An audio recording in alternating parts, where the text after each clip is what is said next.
Hi, welcome to C++ tutorial on Tute Fulcrum.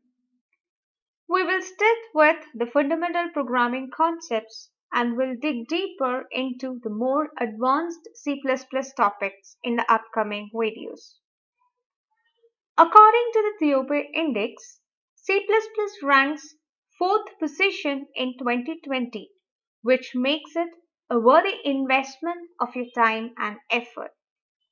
So let's get started with a quick brief on the origin of C++.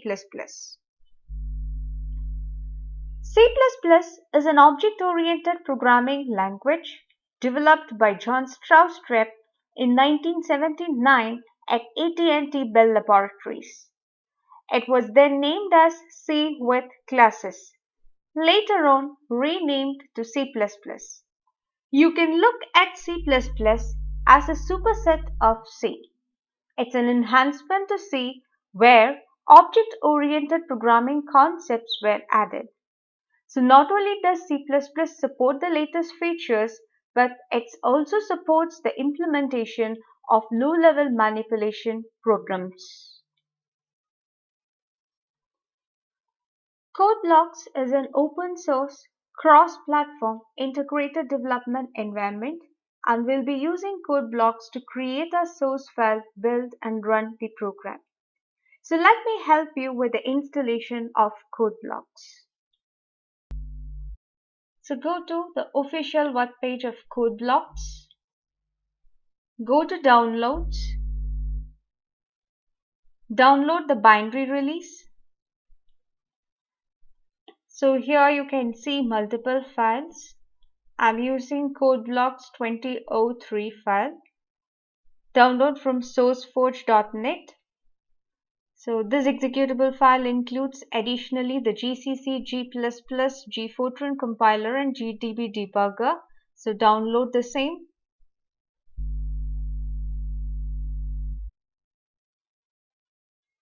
So once the download is complete, you can run the setup file. So proceed the steps. Next. Agree. Next. You can select the destination folder here and then install. So this is the working environment of CodeBlocks. Let me brief you how to create your source file, build and run your program using CodeBlocks. So first we have to create your source file.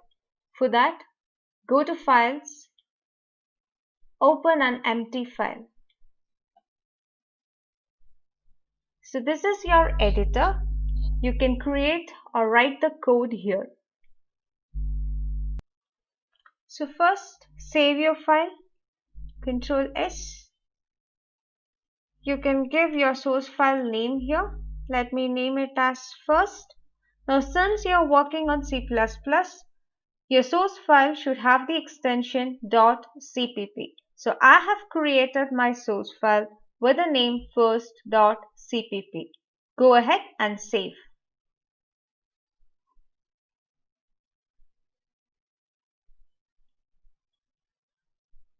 Now you can start writing the code. Let me write a simple C++ program that is printing a statement, welcome to C++ tutorial. I'm not explaining the program here, so if you don't understand the code, don't worry. This is just to familiarize handling code blocks to create your source file, build and run the program. So let me go ahead and write the program.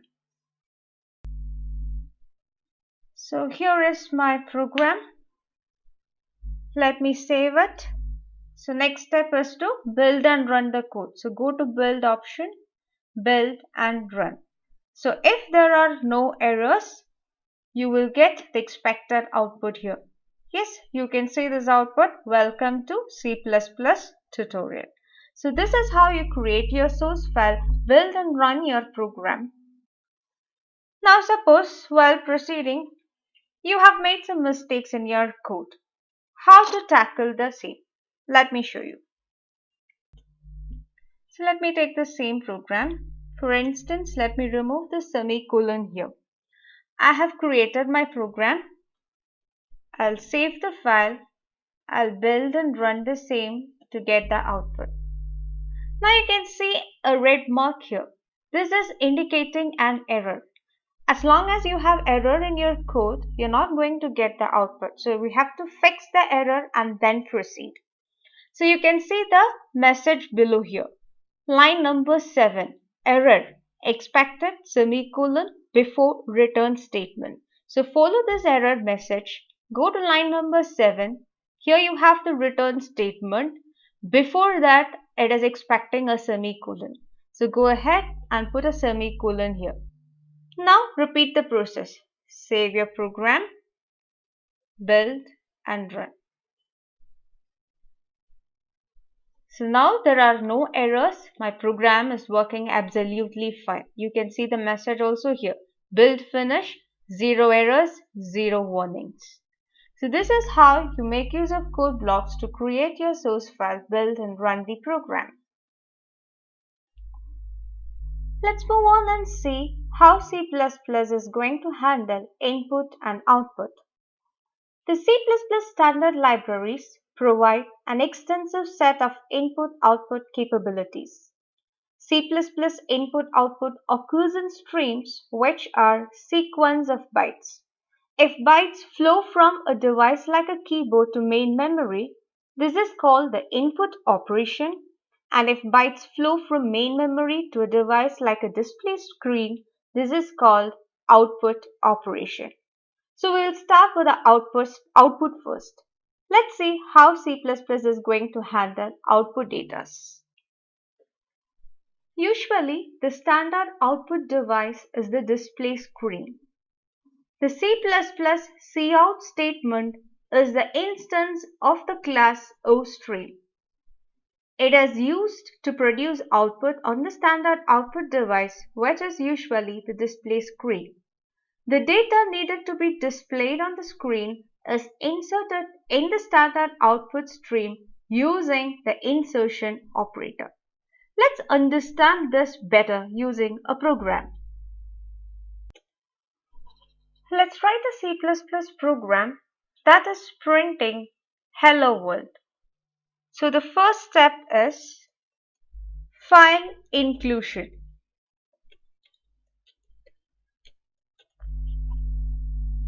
So in C++, you can comment a particular line using double slash.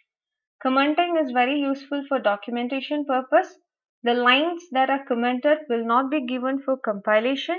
It is just for the programmer to understand what this line is doing.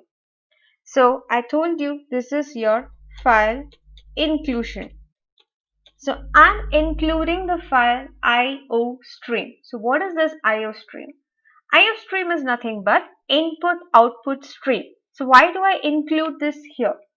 It's because we are going to use cout as seen in the previous slide, which is going to help you to print the data onto the screen. So cout is an instance of class OStream. This class OStream is included inside your header file IOStream. For this reason, you have to include the header file IOStream whenever you use cout in your program. The next statement is using namespace. So what namespace is, we will discuss in detail in the coming sessions. As of now, I'm using namespace std. Now we will have our main function. So your program needs to have main function because this is from where the program begins to execute. Now let me go ahead and make use of cout to print my statement hello world. So cout, the instance of class OStream, along with the operator. This is referred to as the insertion operator. Now, whichever statement you are going to print must be included within the double quotes. So let's say we are printing a statement hello world. That should be enclosed within double quotes. Now once it is done, terminate your statement with semicolon. Semicolon marks the end of a statement. So this cout statement is going to print hello world onto the screen. So whatever data that you have to print, a string that has to be printed must be enclosed within the double quotes. So this is my program that is printing hello world. So first statement is file inclusion. Then you have your namespace, which we'll discuss in coming videos. You have a cout statement that is instructing your compiler to print hello world onto the screen. Let's run and check whether it's working. So save your file, build and run.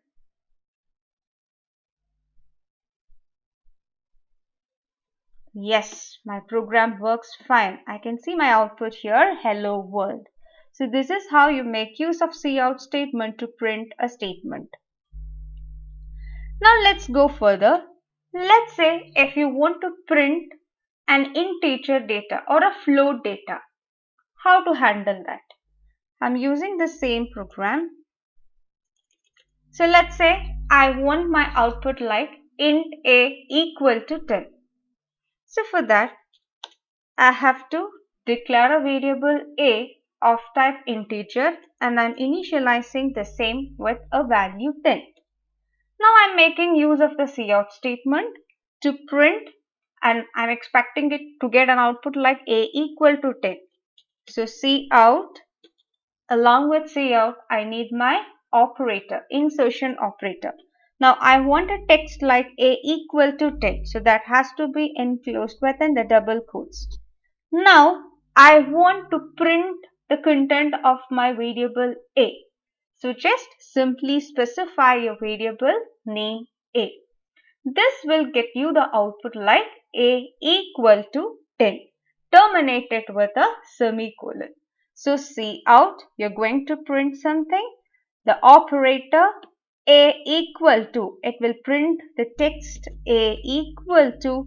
Then you're going to print the content of your variable a. So it is initialized with 10. So you're going to get the output like a equal to 10. So with multiple insertion operators, you can print multiple data onto the screen using just a single cout. Let's check whether it's working or not. Build and run the program.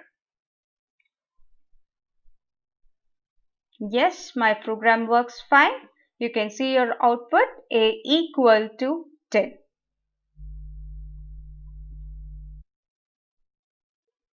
I'm going to modify my program. As of now, I have just an integer data. Say I have a float data as well. Float b is equal to say 12.3. I want to print a statement like a equal to 10 in first line and next line I want to print b equal to 12.3. That is, you are going to print multiple lines. How will you make use of your cout statement? So the first line is familiar to you. Cout, the operator, enclose a equal to with a double quotes. Use the operator, specify your variable name. So this is clear. This statement is going to give you the output a equal to 10. I want to move to the next line. So here we make use of the end L statement. End L will print a new line. So the operator along with end L statement will print a new line. Again, I want to print more data. What do I have to print? Next line, I have to print b equal to. Right? What do I have to print? Again, I have to print something. I have to print the content of my variable b. So specify your variable name. Terminate it with a semicolon. So this statement is going to give your output as what? A equal to 10 in one line. And in the next line, you will get your output as b equal to 12.3. Let's check. Save, build and run. Yes, can you see your output here? First line, I'm getting a equal to 10. Second line, I'm getting b equal to 12.3. So this is how you make use of cout statement to print data onto the screen. Let's understand how to handle input in C++. Usually, the input device in a computer is the keyboard. C++ Cin statement is the instance of class iStream and is used to read the input from the standard input device, which is usually a keyboard. The extraction operator is used along with the object cin for reading inputs. The extraction operator extracts the data from the object cin, which is entered using the keyboard. Let's take a program and understand this. Let's write a program to read an integer data from your keyboard. So the first statement, as you have seen with the previous program, is file inclusion. So why IOStream? IOStream, as seen earlier, input-output stream. So we have seen that to read a value from the keyboard, we make use of cin. And cin is an instance of class iStream, which is included in your file IOStream. So whenever you make use of cin as well as cout, you have to include the header IOStream. Next statement is using namespace. Using namespace std, we will come to namespace later. Write your main function. Now you're going to read an integer data. So you have to specify a variable. You have to declare a variable as integer, and to that variable you're expected to read the value. So let me write a declarative statement int a. So this specifies that you're going to handle a variable by name a and it is of type integer. I'm not initializing a here because I'm expecting to give the value from the keyboard to this variable a. So for this purpose we make use of cin. So before going with cin, let me write a cout statement just to alert the user to enter a value from the keyboard.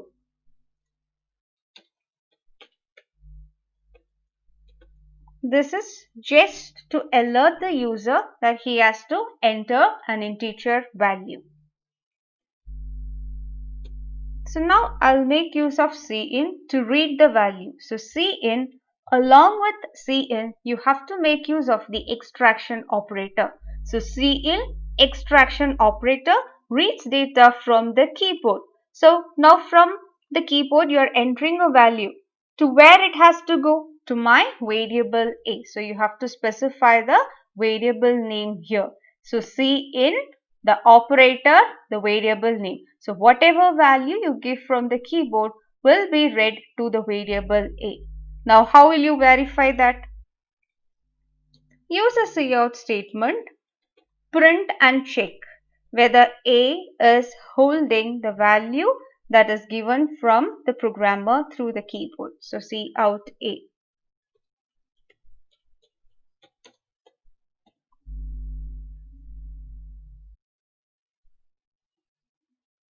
So what is my program doing? I have declared a variable a as an integer. I am alerting the user to enter an integer value. I am reading the value through cin statement to the variable a. I am printing the content of my variable a. Let's build and run the program. Yes, can you see here? There are no errors. It's working fine. So it is asking me enter an integer value. So let me give a value, say 34. Press enter.